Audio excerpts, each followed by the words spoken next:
Imagine waking up to find the military firing 1,400 rounds of artillery at an object hovering above your city, an object that absorbed direct hits without moving, without falling, without being destroyed. This happened on February 24, 1942, in Los Angeles, California, and there were 12,000 witnesses. Yet the government still won't fully explain what they were shooting at that night. This is the story of one of the most documented UFO incidents in history, a story the military tried to dismiss until they couldn't. Just 79 days after Pearl Harbor shocked America, the West Coast lived in fear. Japan had already attacked US soil once. Most military experts believed they would strike again. Their fears were not paranoia. Just one day earlier, on February 23rd, a Japanese submarine had shelled an oil field near Santa Barbara. The enemy wasn't just coming, they were already here. At 2:15 a.m., radar operators detected something approaching Los Angeles from the sea, but this was no ordinary aircraft formation. The objects moved in ways that confused military observers. Sirens screamed across Los Angeles County. 1 million residents were torn from sleep, many believing the Japanese invasion had begun. 3:16 a.m. was the moment everything changed. The searchlights found the object first. It was hanging impossibly still over Santa Monica. "What the hell is that thing?" one soldier was recorded saying. Before anyone could answer, the 37th Coast Artillery Brigade made a fateful decision. They opened fire. For the next 58 minutes, the military unleashed everything they had: 1,430 rounds of anti-aircraft shells, enough firepower to obliterate an entire fleet of Japanese bombers.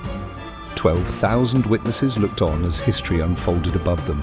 Reporters, military personnel, ordinary citizens, all watching the same impossible scene. And this is where all conventional explanations fall apart.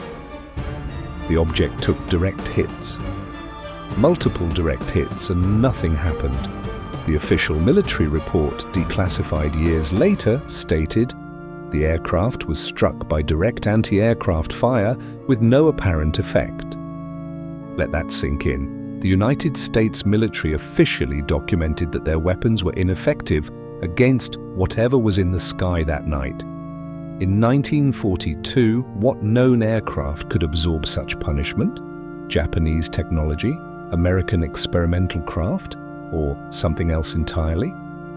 Katie McGrath, age 18 in 1942, told researchers it was like nothing made by human hands, perfectly round silver like a mirror in the sky.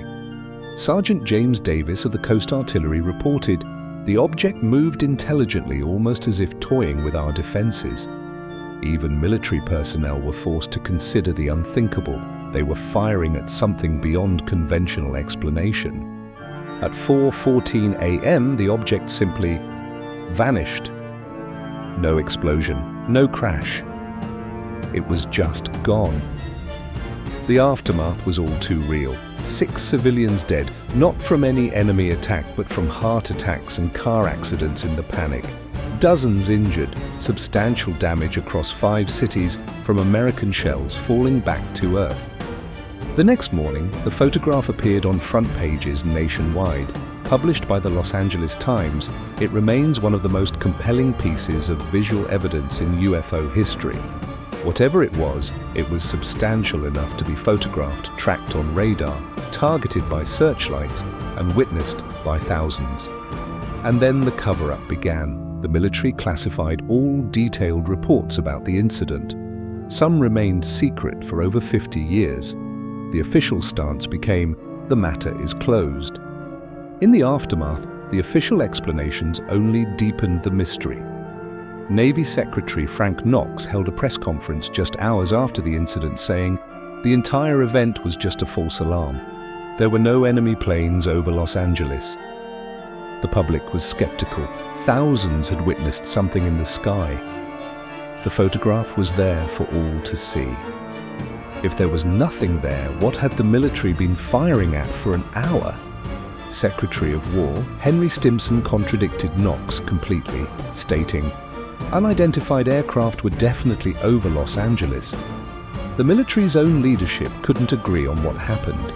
Even more puzzling, Army Chief of Staff General George Marshall wrote in a classified memorandum that up to 15 aircraft might have been present, but couldn't identify their origin or explain their capabilities.